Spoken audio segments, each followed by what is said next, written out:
我才發現自己又是個人了。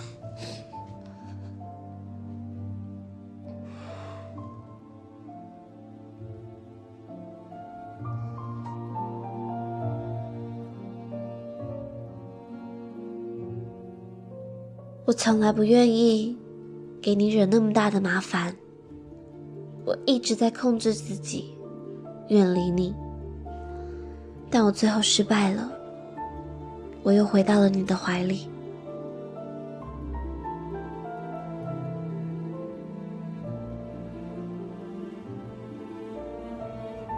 是人就會愛，會恨，會同情，會嫉妒。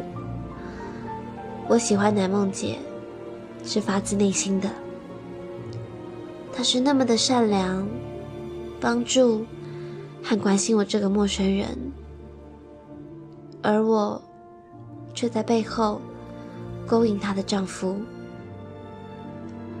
在古代，這樣我應該會被送去游街吧？但有股控制不住的力量推動着我，讓我去靠近你。